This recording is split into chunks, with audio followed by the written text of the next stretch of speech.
Hey guys, this is Rainiac and welcome back to Doctor Who Reviews. This week there's no FreezingInferno because he's away in Grand Bank and there's no Kachiri because he's busy. So I'm instead joined solely this time by Kat. Yes, Kachiri is busy. Heavy air quotes. Get over it. So anyway, No. so anyway, this week we had The Caretaker, written by Gareth Roberts, and I think it's fair to say that this episode has divided opinion. Well, I think we can safely say that neither of us are going to be very positive about it, I'm going to be sort at of the middle very of the road. least. Middle of the road for me. I know Fresno liked it. I think Kachiri, well, I didn't really get Kachiri's thoughts because he's been, as I say, quite busy, but he has seen it. Yes, You busy. were not a huge fan of The Caretaker. No. My biggest problem with it is, as we'll talk about later on, or maybe now, the arguments and, contention between Danny and the Doctor, who finally meet, by the way. Yes, they It, do, and it's supposed to be quite this big moment, and it it's doesn't not. come off quite so well. It comes off horribly. Oh, God. Yeah, that Uh, was my major gripe with the episode, actually. Is he's just so mean to Danny. you know what my problem is with all this? It's actually the fact that this does not feel like a Doctor Who episode. It feels like a romantic comedy that has Doctor Who in it. I think Because that's a very good description of it. if you look at it, it has the tropes. It has like, oh, this guy mistakes this other guy for the actual boyfriend when actually it's not him. It's the guy you don't like. And there's like the arguments of, oh, you're hanging out with him. Why are you hanging out with him? You can't hang out with him when Yeah, you're with me. and the guy who the Doctor thought she was going out with was really nothing more than a red herring. Actually, if you look closely at him and carefully, I think he's supposed to be kind of like the 11th Doctor. Well, that was the whole point of the character, is that he looked like Matt Smith. It might have helped if he actually looked like Matt Smith. Yeah, he even had much the same mannerism. The awkwardness, the being really excited about certain things. Well, for all So the minute of screen time he actually got, but yes. he was awkward, The, really, really awkward. the only thing that really made him look like Matt Smith was the bow tie. Yeah, yeah, and actually the Doctor specifically mentions that later on when it's revealed that, oh, hey, Adrian is not her boyfriend. But the problem is we already knew that, so it kind of Yeah, fell flat. yeah, it was as soon as the romantic music started coming up, which, by the way, kind of a nice touch that they had the romantic music cue come up. But as soon as that came, it's like, oh no, they're not. No, not this stupid trope again. Yep, afraid so. Uh, I think we should restart at the beginning, though, and talk about what this episode actually is. Yeah, no problem. So we opened then with a montage of Clara's double life with her and the Doctor and her and Danny Pink. Which it's actually very nice because during this montage, you hear about all these different alien races, and something that actually caught my attention because Frez is a huge fan of that Atlantis. What was it? An audiobook or an audio Now, I think you're radio thinking of the story? first Doctor story, The Underwater Menace. Yes, the one with the Atlantis fish people. Yeah, It's like the Doctor specifically says, "Hey, you want to go see fish people?" to Clara. It's like, are you talking about what I think you're talking about? and he totally was. And it's like, that's just a nice little thing because I know Frez has been wanting to see that. I think it's more of a running gag with me. I don't think he actually particularly likes The Underwater Menace, but I don't think anybody likes the underwater minutes. Have you seen the villains? Speaking of, put a picture up of the villains because you need to do that. They are consider it ridiculous. done. They are ridiculous. Me from 2 hours from now will do that. Uh, You yes, better me from 2 hours from now, or we're going to have words. So, yeah, I like the opening montage, and it also shows that time travel is starting to get a bit too much for Clara. yeah, because like we had in the previous episode with Time Heist, where they were eating on the TARDIS at the end. she eventually had to go and have a date with Danny, and it's like she just ate a meal. So how in the world she's going to pull that off? And I think that was mentioned again, wasn't it, in a throwaway line? Yes, yes. Towards about I think like 2/3 in, when Danny and the doctor start quarreling. Yeah, that's right. I mean, we've seen similar sequences of montages before at the start of episodes, most notably Army of Ghosts between the 10th Doctor and Rose, The Impossible Astronaut, where Henry VIII's trying to catch the Doctor and execute him. Yeah. And this is also a really good way to show exactly what kind of toll this could take on a person. Because thankfully, the Doctor is now able to get the time right, which he was never able to do as the 11th Doctor. But it's still like hours and hours can pass and she could still come back to the same time. But she's still, like she's hours and hours older. She's tired. She's probably, eaten and done other things in there. You never know what could happen during those hours when she's technically gone. Well, they touched on this in the seventh series episode, The Power of Three. I don't remember that one. It was mentioned there where Rory and Amy were aging at a faster rate because of all their troublesome time with the Doctor, and that's actually why Clara doesn't travel with him full time. It's so she can have a normal life. Yeah.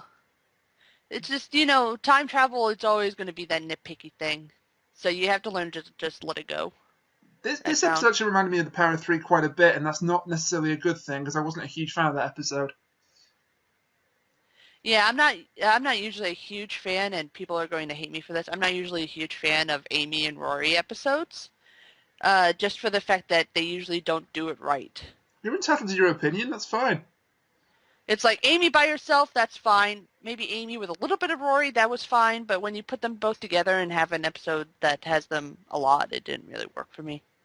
Some Amy and Rory episodes worked quite well. I think it's more the quality of the writing rather than Amy and Rory being the problem specifically. Yeah, it was definitely the quality of the writing, because I liked them both as characters. Yeah, Series 6 and Series 7 did have some rather inconsistent writing. Yeah. And I'm probably going to catch flack for that, but never mind. Because it was Moffat. So moving on then, about 7 minutes in, we got our first look at the monster for this series, the Scovot Splitzer. Yes, which looked incredibly silly. It kind of reminded me of Davros. Well, Davros is a really... I really liked Davros back in Series 4. Well, I mean the design of it, where it was like a humanoid torso on top of a motorized thing. Yeah. In this case, it was like motorized spider legs or something. I mentioned last week... I can't remember if it actually showed in the review or not, but I mentioned last week how the Scovot Splitzer in the trailer looked incredibly stupid. In the episode, it didn't look as bad.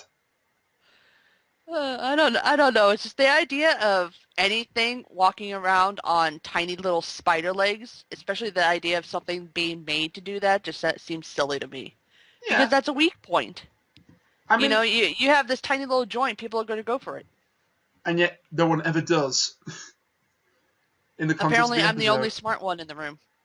Go figure. You're definitely smart. What was I going to say about it?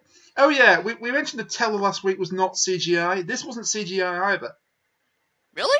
Yeah. Holy cow, they actually built that? It was revealed in Doctor Who Extra that it was a robotic model with a little actor inside. Oh, that's cool. So it's like R2-D2. I almost said... Yeah, basically. Well, no, yeah, 3CPO too. And the actor has actually been in the series before. He's Jimmy V. Not like the letter V, but V-E-E. Yes, I know. I understand. He played Banakefalata in Voyage of the Damned. Bless you. The little red guy. I have no idea who that is. I'm sure other people will, but yeah. I don't even think I saw the Titanic episode. You did well there. I remember seeing I think it was a Donna episode where the 10th Doctor got the Titanic crashed into the TARDIS, but other than that, I don't think I ever saw that. That happened at the end of Series 3 after Martha had left him. Martha, okay. And it played into the beginning of Voyage of the Damned. Anyway, we're going from a tangent. One thing that the Blitzer, which I'm going to call it now because I can't pronounce Scovots properly, one thing the Blitzer was very good at was the effects. Yeah, that was really Those are some really interesting effects. Laser machine guns are cool. They really are. I know it's like the 10-year-old boy in me, but laser machine guns are cool. It's like you have a laser, that's fine, that's dandy, but when you have a laser machine gun that can do like 6 lasers per second, that's like really cool. And the way he murdered that police officer, oh, that was nasty. Oh. Although really, I hate to say this, he had no purpose in this episode His at purpose all. was to die horribly. No, I'm talking to Blitzer. Oh, the Blitzer, no. He was just there so that the doctor would meet Danny, when there are so many different ways that the doctor can meet Danny. But it's like the Blitzer was there, killed one guy, and then that's it. I'm afraid the Blitzer was severely underused in this episode. It's like the biggest problem he had was that he might destroy the world, and it's like, okay, then have that almost happen, other than at the end. But going back to his murder of the police officer, that was the way that was presented was great because you just got him screaming. He puts his hands up, and the next shot, it's just his disembodied, disintegrating hands on the floor. Ugh. That's something that Doctor Who does pretty well, is that they have these really horrible, gruesome deaths for kids. Yeah, because they don't show it. Yeah, but they still have, like puddles of goo or the caved-in heads. Well, yeah. Well, this episode. Oh, don't spoon-headed guy again. Oh my god. That was horrible. It was, wasn't it? This episode actually went out later than usual. It went out 8:30 p.m. UK time. It was still around the same time US time. That's all I can tell you. And I believe the series is going to continue that trend because now we've got Strictly Come Dancing to worry about again, and that's keeping it from being in the tea time slot.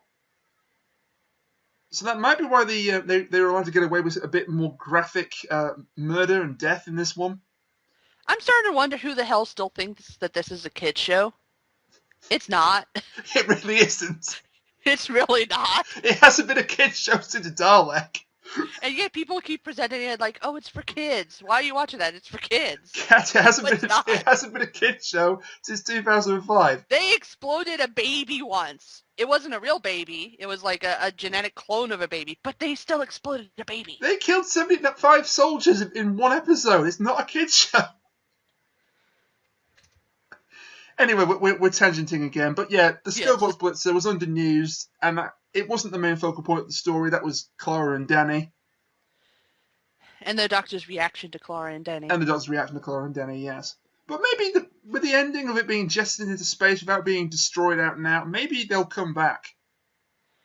No, because if you look carefully at it as it's flying out, you can see that there's sparks around it, so the Doctor did something to it so that it would shut it down. He shut it down with the override code. But somebody could come across it. I highly doubt it's coming back. Somebody could come across it and reactivate it. I like the idea of an ultimate killing machine. It just wasn't that well used in the episode. Yeah, it really wasn't. It kind of had the same effect as a group of Daleks. If it's one Dalek, you know you're screwed. If it's like 5 Daleks, okay, whatever. Yeah, and we know already that Moffat's characterization of the Daleks hasn't exactly worked that well. No, not really. So, obviously we have the scene with the Blitzer, and then we find out that today Clara and the Doctor are not going to have an adventure because he has to go undercover.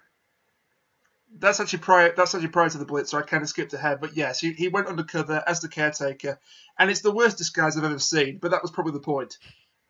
The Doctor's like, "Oh, you recognized me," to Clara, and Clara's like, "Yes, I recognized you. You changed your coat." Not to mention, he said most people call me the Doctor, and then winked at her in front of the whole staff room. Oh, he is not good at going undercover. He didn't even try. He didn't put on fake eyebrows or anything. I mean, Danny's quite observant, but come on, it's not the biggest mystery in the world. I mean, seriously.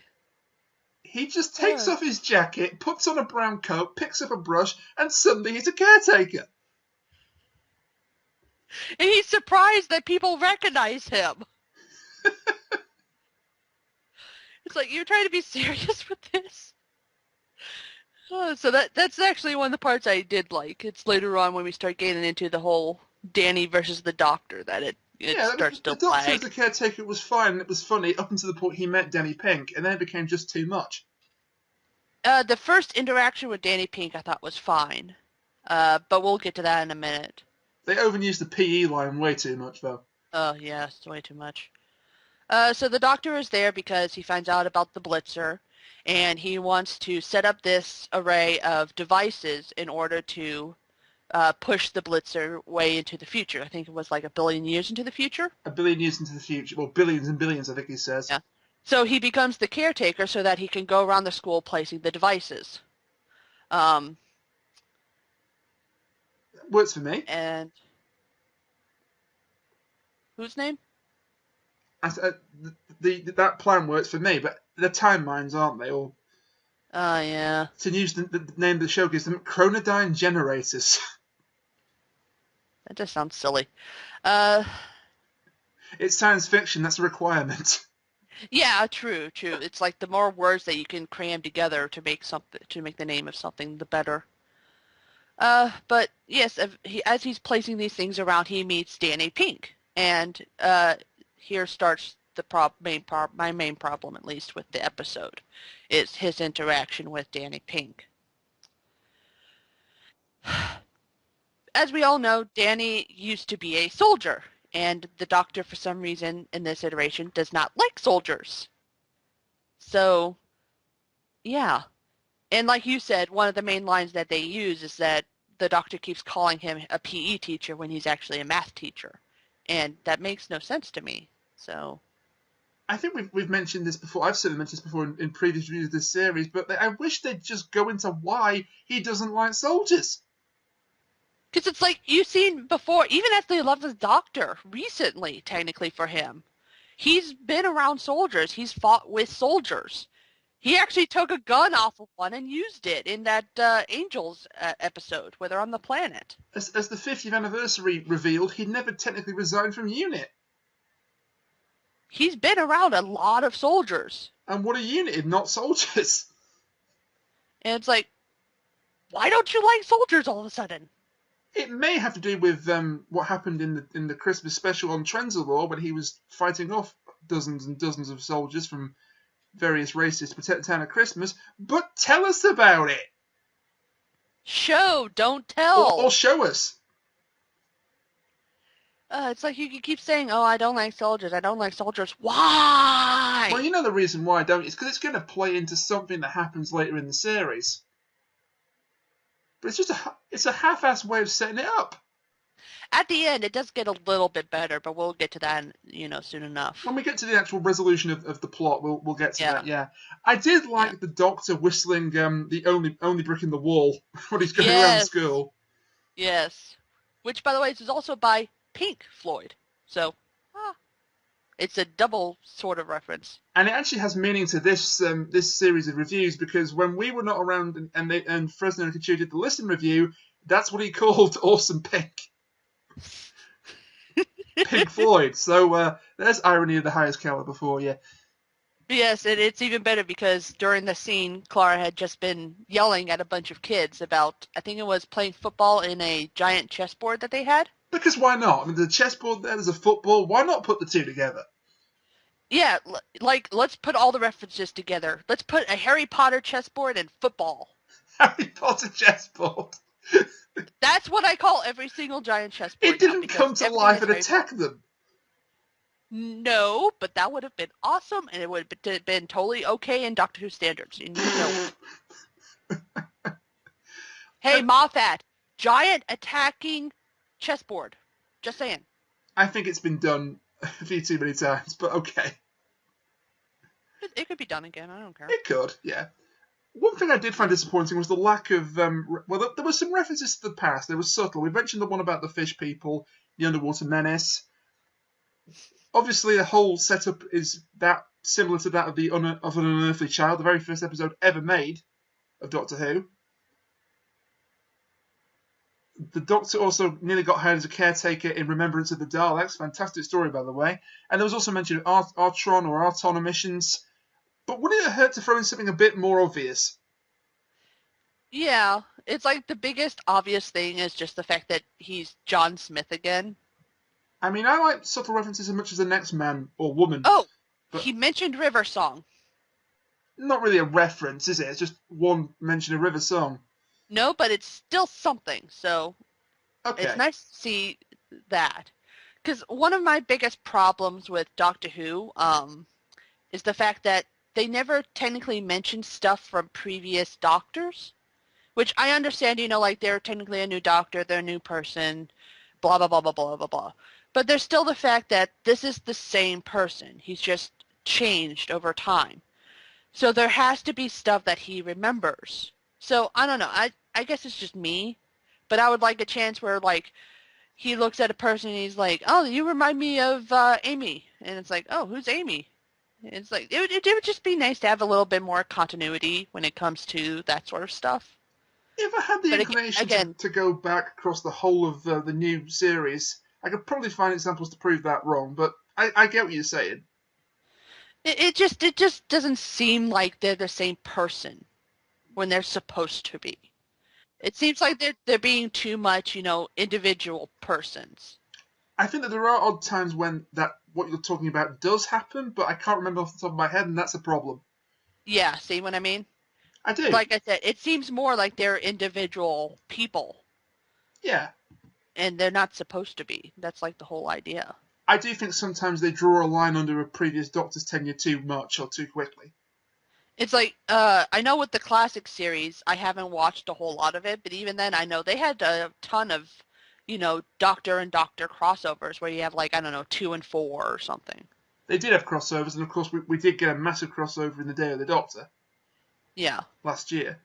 But technically. let's talk a bit about a character that we've seen before, but got a bit more development in this episode. And I was surprised at how much I like this character more than I thought I would. Courtney Woods. Ugh! You didn't like her. Ugh! Ugh! I hated her! It's like the whole episode, she kept making remarks to Clara about her relationship with Danny. It's like, shut up! Yeah, but Just shut up! the thing is, I went to school in this country. I know kids that would do that. I know there are kids who would do that, but it's just so annoying still. Just because it's true does not mean it's not annoying. There are also teachers, though, that would immediately put them in detention for saying that. So Yeah. there you And go. then and then near the end when like the climax is starting, there's like a parent teacher night, which is what we call them in America. And Clara is talking to her parents, and she and Danny Pink have to run out because something went wrong, because something always goes wrong. And Courtney's parents are like, "Oh yeah, yeah, our Courtney was right about them." And it's like, fine, whatever, shut up. It's none of your business. You're not a Courtney fan, then? No, no. And then at the end, she gets all like sick while on the TARDIS. It's like, ha, suck it. You you I hate the trope of bratty kids. you mentioned And Courtney's parents. any, They were hilarious in that one scene. It's like Danny says to them, "I'm afraid she is a disruptive influence, but you said last year she was a very disruptive influence. she was Technically, that's an incredibly. improvement." It's like that part was fine, but when they started referencing Courtney again and her saying rude things to them, it's like, no. The funny, I hate rude kids and stuff. I hate yeah, it. all right. It's The like funny that thing, time with Clara and the 2 kids that she babysat, and they went to the place with the Cybermen, the amusement park. It's like I hated them in that episode. it's funny you should bring that up because that's kind of the reason why I didn't dislike Courtney because she was 10 times better than those little bastards. She's better, but she's still just as bad. Well, she's a better actress than is what I'm saying. Yeah, but I'm saying in terms of brattiness, she's less bratty, but she's still pretty bratty. Yeah, she's mean to Clara and Danny, but she's more at this stage. She's more of a disruptive influence than an out and out bully. Which, by the way, she actually meets with the Doctor, being suspicious of his TARDIS while he's deep undercover, as he likes to call it. And he actually starts calling her, oh crap, now I can't remember what he started calling her. She says, "I'm a disruptive influence." He goes, "Good to meet you. Now go away." and he's just like, their relationship is actually pretty funny. Watching him and Courtney interact. It's just every place else that she is that annoys me. Yeah, I got a bit fed up of Ozzy loves the squaddy all the time. It's like I'm fine with a character being kind of, annoying and mean, as long as it's not overplayed. And here they really overplayed it, just like the PE line. Yeah. I liked her reaction, though, to seeing the universe in the TARDIS, her just throwing up. Because that's kind of a realistic reaction. If we could travel in time in real life, I imagine a lot of people would do that. No, if we could travel through time and whatnot, I would immediately ask if I could go take a poop on Hitler. Because I would do that. You heard it here first. Yeah, you hear it. You heard it here first. Don't go and try to kill Hitler. Go and poop on him. So anyway, we're moving on a bit now. The Doctor has this brilliant plan with the time mine set up. He lures the Blitzer by use of Invisible Watch into the school, and his plan is to suck the Blitzer billions of years into the future. End of problem. And then Danny happens. Yeah, but this is another thing I had a problem with, because the Doctor rails on him after the plan goes wrong, saying, oh, you just messed everything up, and now it's 3 days instead of billions of years. But he moved one mine.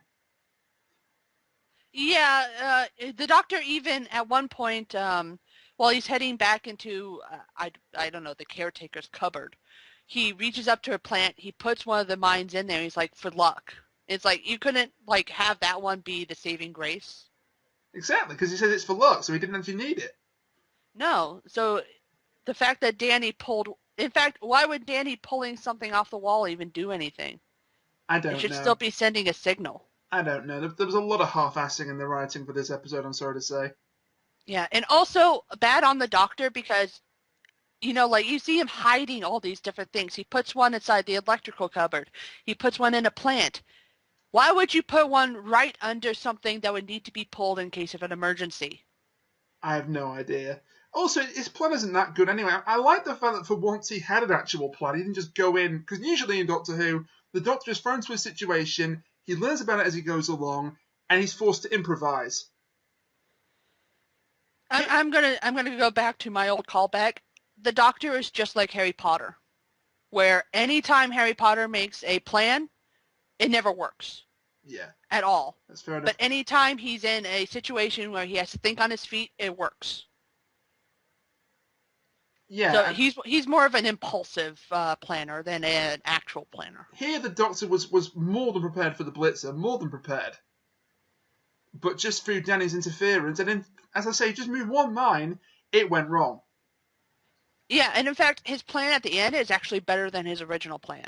And that, like I said, that was cobbled together. Yes. And it's like, if he had gone with that plan the entire time, that would have worked. Thereby proving your point completely right. See? It couldn't have been that good of a plan anyway, though, because if you think about it, he said it was going to transport billions of years into the future. Then when Danny moves the mines, he says it's now 3 days. And then it turns out it's not actually 3 days. It's like, what, 1? It's 2? under 24 hours. Yeah. So who was to say that he could have got the initial calculation wrong as well, and it wouldn't have been billions of years? Exactly. So, I don't know. Maybe he was being too harsh on Danny again. The scene where Danny finally finds out what the hell's been going on did have some rather funny lines. That was the best. It's a like, play for the summer phase. Oh my god, are you a space alien? Are you from space? Is he your father? And you know I always love it when my hometown gets mentioned. You got another one. You're from space. You said you were from Blackpool. Oh man, it's just really funny because this whole time Danny's freaking out. And I have to say another thing that really irritated me is they eventually show him the TARDIS, as their proof that the Doctor is from space. And they don't even give him the chance to do the line of bigger on the inside or smaller on the outside. Neither he nor Courtney gets that. No, they just tell him and her, and it's like, no, I wanted to see what kind of person he was. Yeah. So that was definitely annoying, but the rest of the scene was actually pretty funny. Apart from you haven't explained him to me, which was kind of dark. Yeah. Am I the one that thought the Doctor was unlikable in this one? He really was. I mean, It's like Danny was kind of bad where he was being really sneaky and untrustworthy or untrustful, I'm sorry, of people, but I have to say he's better than most of the companion significant others. He's no Mickey, that's for sure. I mean, He's way better than Mickey ever was. Danny was only sneaking around because he was trying to find out what the hell was going on. He wasn't trying to be Yes, yeah, sneaky in so that respect. it does make sense, but I'm also not a huge fan of that because he's just a regular soldier. Yes, but the Doctor was really unlikable. We've seen him be dark, manipulative, and even cranky in Series 8, but he was still enjoyable to watch, and here he just came across as a grump. Yeah. Something something also that I thought of that would have been really cool to find out is what if Danny as a soldier had been a member of UNIT and he just was never told about the Doctor. That would So have been very interesting. it would have been really cool to have him be aware of, space aliens and, well, as if there's any other kind of aliens, but, aliens and all this future technology, but he has no idea about the Doctor. It's funny you mentioned Mickey because he was a companion that didn't start off as a companion, but he was a character that he first came in and I really didn't like him, but Neither did I. the Doctor didn't really like him either. And then by the time you see him next, he starts to earn the Doctor's respect to the point where the Doctor even offers him a place in the TARDIS, but Mickey refuses. Yeah. And so there was building there. He went from being a completely useless, irritating character to being quite a Because decent it secondary. wasn't Moffat. It wasn't Moffat. Moffat can't write Doctor Who. Do I say that a little louder?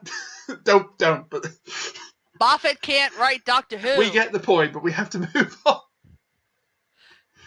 I do think, though, I know that Clara was the main focus of the episode, but I think for me, the character that shined the most was Danny. Yeah, Clara, I'm sorry, Clara was not the focus of this episode. It was very obvious it was the Doctor meeting Danny Pink. Okay, well, I actually think it was more her relationship with Danny and how the Doctor felt about that was the focus. But yeah, I still think Danny shined the most, and it was no more personified than the scene where he puts on the invisible watch, hides away in the TARDIS. And this is all Clara's plan to try to get him to see who the Doctor really was. Well, it's actually to see how she was when she was with the Doctor. I don't buy that because she knows he's there, so she's going to act a little different. She's not going to be able to fall smoothly into how she usually is. And I know because she'll be worrying the entire time, oh God, what does Danny think of that? What does Danny think of this? So if she had said, here, put this on, I'm going to show you exactly what the Doctor is like, I would have understood it. And that would have made sense. Yeah. I know you had a problem with the whole trope of him hating superior officers. That's like the most overused trope when it comes to soldiers. It's like there are many others, like the really kill-happy soldier, the one that is really crazy. And in this case, we have the soldier who hates officers. No, say it isn't so. A soldier that hates authority. I have never seen that before. It's pretty cliche, isn't it? I mean, there are soldiers who are respectful of authority, sometimes too much, and will never disobey a direct order. But yeah, it's cliche. It's like I can understand him not liking something like that, but then later on it becomes incredibly useless because he is okay with the Doctor. And it's like, no, you have to choose one and stick with it. Having said that, as cliche as it was, I did like the acting in that scene by Samuel Anderson. Yeah, the cliche was not good, but the way that both the Doctor and Danny handled that scene was actually very, very nice to watch. He just goes full-blown soldier on him, doesn't he? Yeah, he treats him exactly how he would an officer if he had to. Because, the disdain for officer stuff. Because the Doctor is actually very much like an officer. Very much. Especially this one, where he's commanding, he wants people to do certain things, he thinks he's the smartest one in the room, and he usually is, unfortunately. Which Danny actually addresses in the penultimate scene. Yes. So he is, in fact, very much like an officer. He doesn't want to be, but he still is. I also like how... Sorry, carry on. No, it's okay. I was just going to say, I also like how he didn't let the Doctor push him around. No, he did not. Which, And that's again, actually something he talks about before, or talks about later, which sadly I'm going to have to skip ahead to this, but one of the things he talks about with Clara at the end about how the Doctor has this ability to push people to act without fear. yeah, And he's very impressed with that. He likes that. He just doesn't want her to get pushed too far. he's impressed by it, but he's also gives her a warning about it. And we've had, I don't know if you remember the series 4 finale, Still on Earth, Journey's End. So I'm actually very curious now as to what happened to Danny in the past, because you usually have a reason behind the whole, oh, I hate officers idea. Yeah, So for some people, it's just, I hate authority, or they're bad with authority. But if they have a different reason for Danny, like if he had an officer in the past who did push him to act without fear, but he got pushed too far, that'd be very interesting to see. I think they've crafted a very good character with Danny. Yeah, Danny, I really like Danny so far. He's not like a useless whiny thing. He's actually pretty okay with Clara going off and being with the Doctor. The only reason he's mad is she didn't tell him. Yeah. And going back to what you said about how you said he was impressed with that he pushed her to have no fear. This sort of touches on something we saw back in Series 4, the end of Series 4. Do you remember that? Which episodes in The particular? Stolen Earth and Journey's End, the two-part finale. Yes. And there's a scene where Davros basically turns the Doctor and says, you take ordinary people and you turn them into weapons. Yeah. And I You love that can. idea. I don't know if he was the same in the classic series, and probably Frez would be able to tell us better. But it seems like in the new series, after the War Doctor happened, he became very much more like an officer would. Well, he was a full-on soldier in So the Time War, wasn't he? So, yes. that might have, colored. Well, obviously in the past this hadn't existed, you know.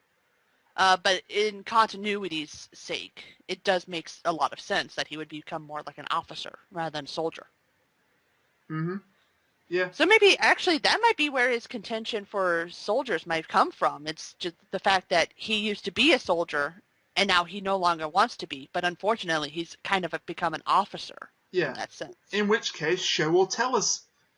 Yeah.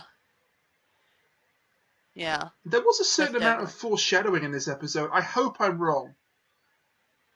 But you could read certain lines a bit more like I may have a vacancy, he's never let me down, and then of course Danny's saying that if he pushes her too far and she doesn't tell him, we're finished.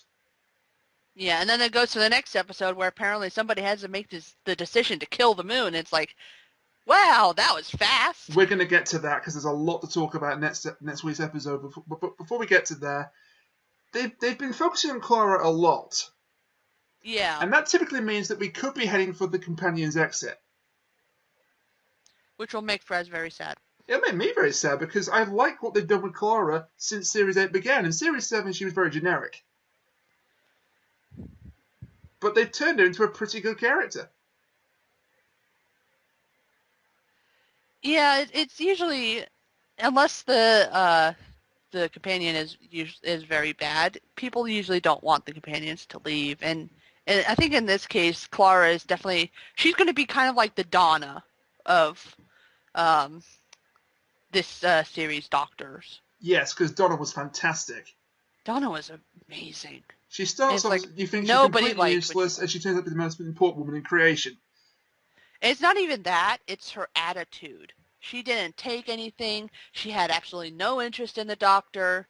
She was, she was witty and funny, and she was amazing. It's like, I just want Donna back. Can we have Donna back? Unfortunately not, because they've written it so she can never come back, but... And actually, now that I think about it, Clara is a little bit like Donna was. She doesn't take anything from the Doctor. She is funny, and she also technically doesn't have any interest in him. Well, let's hope she doesn't have as tragic an end as Donna, because that was absolutely terrible. Oh, God. Not like in terms of bad writing, but it was just a terrible fate for her.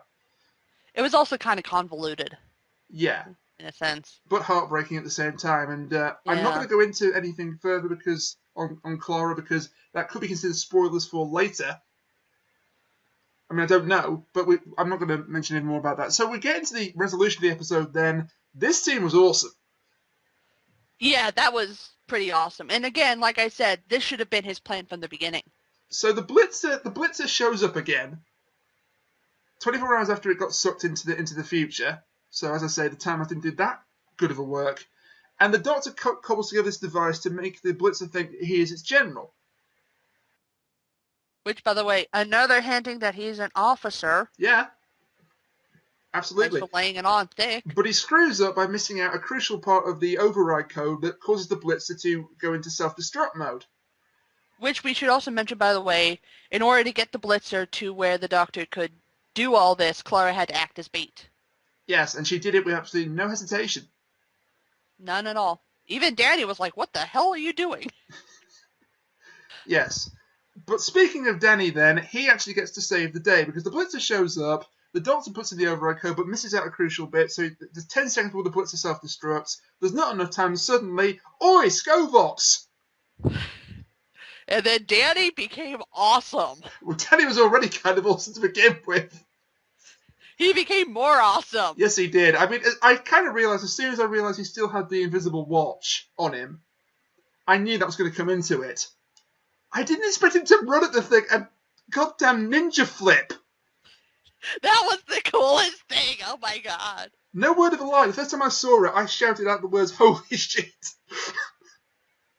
I thought he was like going to run off or, like throw something at it. But no, he runs straight at the thing, flips over it. Well, he too is like, also... holy crap! He also has got no fear. What the hell kind of soldier were you? Oh, man, I can't wait if they ever get him on the TARDIS, please. Oh, please get him on the TARDIS. Please. I mean, it's not going to happen just yet, but hopefully it eventually happens. And I just thought of something that'd be completely cool. If he is into parkour or free running, that could be amazing. Yes. It's like, oh no, we need to get up to there. And then Danny just like jumps off of walls up there. It's like amazing. Moffat, book it. No, sorry, this isn't wrestling. Moffat, write it. Can you imagine though how easy Into the Dalek would have been if they had a parkour runner? Yeah. But anyway, coolest scene aside. Yes, it seems the Doctor may be warming up to Danny Pink a little bit because she says he did just save the whole world. He goes, yeah, it's a good start. Yeah, Danny actually says to the Doctor, he figures out what the Doctor's idea was, which is apparently that Danny has to prove himself. So by helping to save the world, he's started on that track. Yeah. Which, again, this also does not fit with the previous quarreling that we saw. Because if the Doctor hates soldiers so much, why would he give one a chance to be with his favorite companion so far? It did seem a bit out of left field, didn't it? But I like it just if it'll stop the Doctor being so mean to him. Yeah, but if the Doctor had been a little more lenient, or if they didn't have that really stupid part with him thinking Adrian was her boyfriend, I would have been fine with it. But they do nothing but fight the entire episode. That did nothing for the episode for me. They could have just cut Adrian completely out. He was just there for romantic comedy. He was a red herring. He was just there for a red herring. It's a romantic comedy. It's not even a good red herring because we already know he's not the right one. And again, you've got echoes of Mickey's character development from the start of the Ninth Doctor's run, where he can't stand him, and then he proves himself, and the Doctor starts to warm up to him. Yeah, but I'm saying he's different from Mickey because before with Rose, Mickey was like, "Oh, I don't want you to go with him. Why are you going with him? Why are you leaving me?" And in this case, Danny's like, "You can go, but just be careful, okay?" And Mickey, of course, eventually became a soldier, whereas Danny Pink is already a soldier. Yes, and then he got with Martha, didn't he? Again, out of left field much? Anyway, the day is saved, and Danny and Clara have a nice heart-to-heart, which was very cute, I thought. We mentioned that heart-to-heart, but yes, it was a nice scene. It sort of, tied everything together quite nicely. It showed. And then the return of Frez's favorite character. Well, you see, I kind of like the Promised Land scene this week. Yes, this time it was really good, and they actually did not have Missy very much. Yeah, and also the guy that was playing the underling, he was credited as Hmm. Seb in the cast list at the end of it, is Chris Addison, who's a UK comedian. More importantly, he's a co-star of Peter Capaldi's On the Thick of It, I'll pretend to know what that is. political comedy with a lot of swearing. Okay. But But yes, this guy was actually pretty interesting to watch. He was actually really funny as well, I he is thought. funny in real life, so he brought that into the role perfectly. Yes, and he was definitely 10 times better than Missy ever was. And then Missy just shows up with no dialogue, just to look at the policeman and then walk off again. And Seb gives the excuse of she's very busy. What was Which, she busy again, for with? I one, wonder if that's going to be important. yes. And I'm going to talk about it really fast. This also helps tie into my two theories from before, where people either die because of the doctor or for the doctor. And I think that they are still in effect in this case. Because I think that people who do those two things meet only with Missy, rather than just people dying from aliens going to the promised land. I think your theory is still holds up, still holds They water. still hold up. It just they changed a bit to where those people only deal with Missy while everybody else deals with people like Seb. We also got an official name for the location of the Promised Land now, the Nethersphere. Yes, the Nethersphere, which I accidentally thought was the Nightosphere. And I thought it was the Necrosphere, so we all did The it. Nightosphere being from Adventure Time. Go watch it. It's Yeah. great. But Neversphere? No. Neversphere, as in Never Realm from the Mortal Kombat series. Yes, and it makes sense because beforehand Missy was known as uh, the Overlord or the Guardian of the Nethersphere. Yeah. So one question that this scene gave us is, what exactly was through that window to make the policeman go, "Oh my god"? Yes, was it the same kind of thing like the other people saw with the amazing garden, or was it something really bad? Or it could just be that he was saying, "Oh my god," because he realised he was dead. But anyway, Yeah, so that's what we thought of the Caretaker. I didn't like it. Nah. It was typical Gareth Roberts fare, really, since the Moffat era began. I mean, it wasn't terrible, but it certainly wasn't the most enjoyable for me either. Too many cliches, too many tropes, and it was too much like a romantic comedy rather than a Doctor Who episode. And some of the comedy fell flat at that.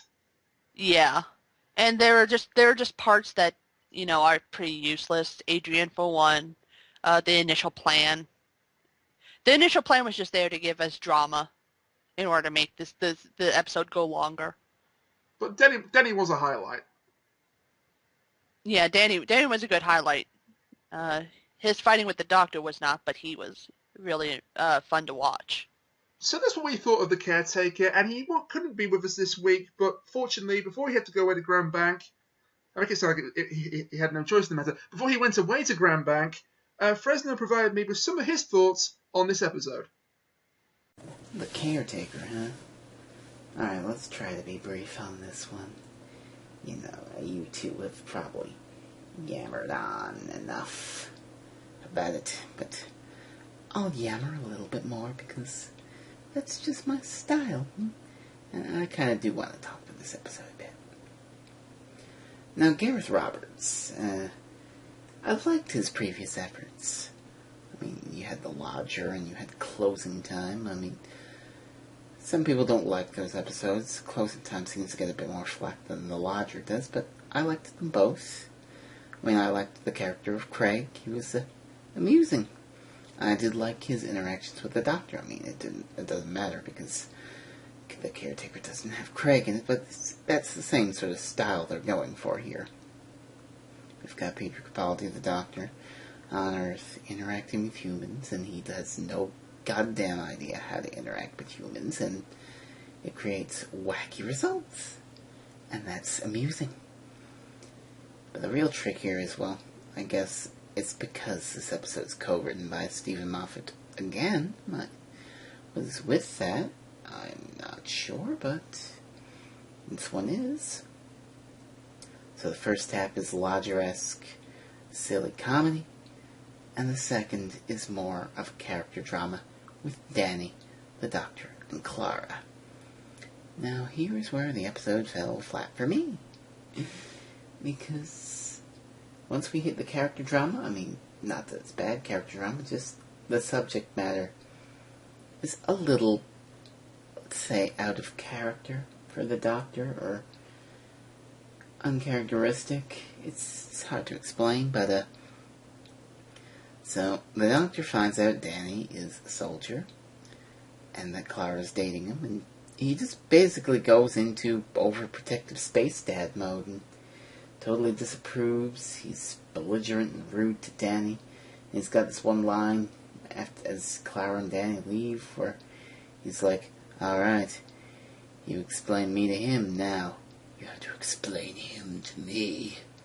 Like, how dare you bring home this punk, honey? You better explain to Dad why you're dating a big fucking soldier, or else you don't get no dinner." What is that? What is that even? No. God, no. Not in my Doctor Who. See, for me, anyway, the Doctor and Clara's relationship, I mean, hell, in Deep Breath, we went so far as to say, "I'm not your boyfriend, Clara." But he's not her space dad, either. No. They're equals, in a way. I mean, sure, the Doctor may seem superior because he's 2,000 years old and he's got a time machine and he's Scottish with angry eyebrows, but we've been building up Clara as being able to hold her own with all the cool stuff she's been able to do in the recent episodes. Time Heist notwithstanding, because she didn't really do much in that one, but the other four, yeah, she was integral to the plot. And this episode is about her, and she is integral in stopping the monster of the week, so there's that too. But so is Danny. More than that a little bit. So, it's just not right to have the Doctor be overprotective dad, and the whole "I hate soldiers" thing is, well, this doesn't feel earned. I mean, you can argue on both sides, sort of a thing, like, oh, on the one hand, the Doctor hurts soldiers because he's a pacifist, he's the man who never would, man who'd rather not, and he doesn't like people who take orders because he's an anarchist, authoritative, renegade, blah blah blah.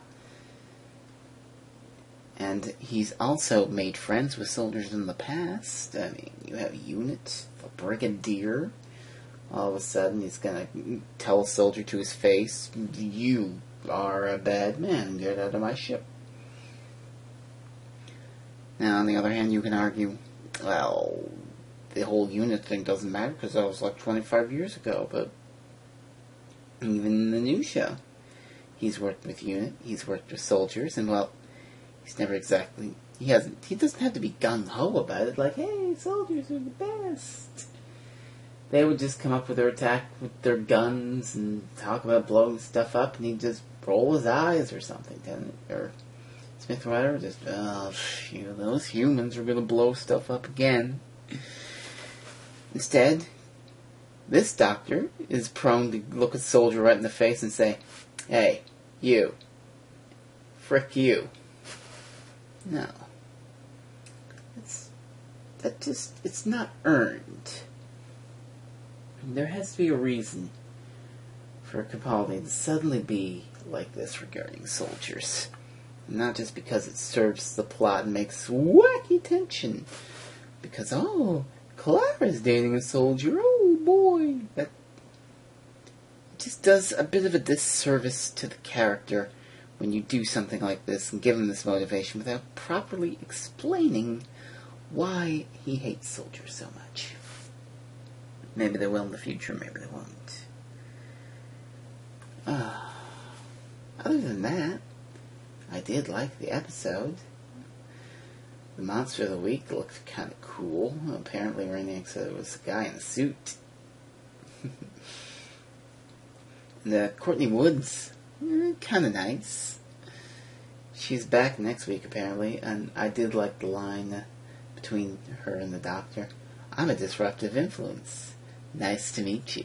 That just one of those lines that's pure Doctor Who. Of course, the doctor would be happy with someone who's a disruptive influence. She doesn't really take space that well, but maybe she'll have better luck the second go around. And hopefully she can act well. I mean, that was one of the things that everyone hated Nightmare in Silver for, because it had Clara's kids shoehorned in there, and they wandered off and got into trouble.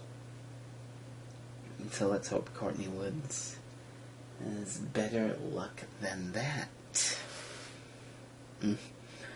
Oh, and the doctor humming the first few bars of Another Brick in the Wall by Pink Floyd.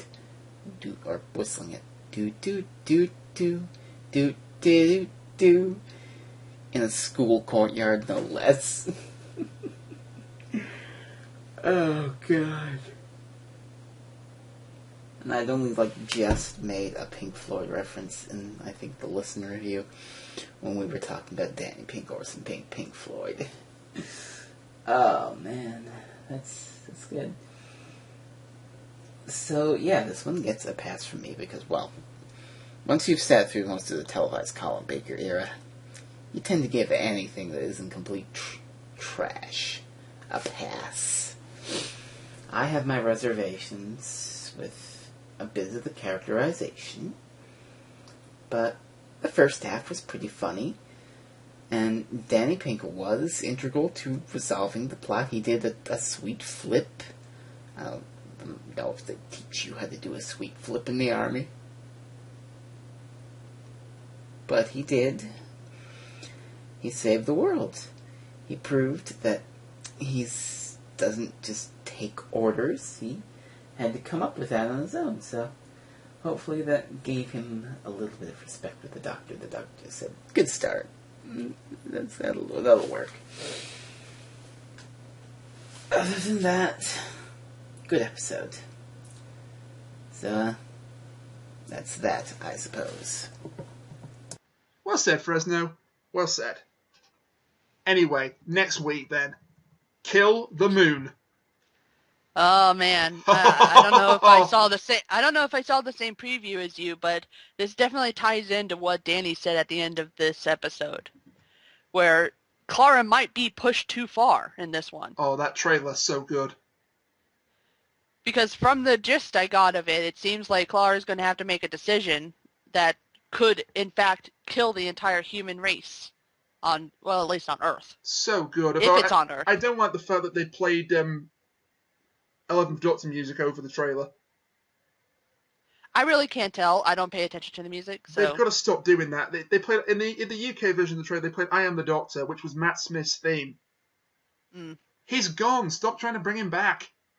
It could be they just ran out of music, and they haven't been able to make more. Oh, come on. Murray Gold's too talented for that.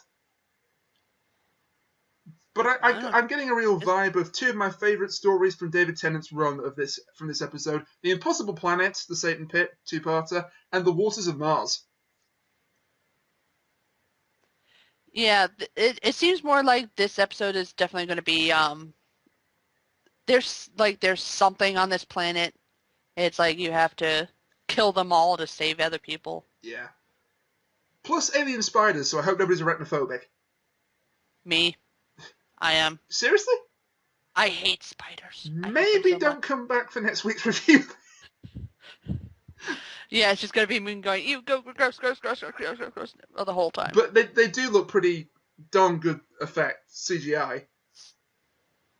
From what little we saw of it anyway. And Courtney's back. Ugh. Maybe she's the innocent life that Clara's talking about. Oh god, I hope she dies. I don't hope she dies, but putting her in peril wouldn't be a bad thing. Let me put this into perspective for you. I hate the idea of kids getting hurt in movies. I hate watching it because I have a really soft heart. When I want a kid to die in something, she's really bad.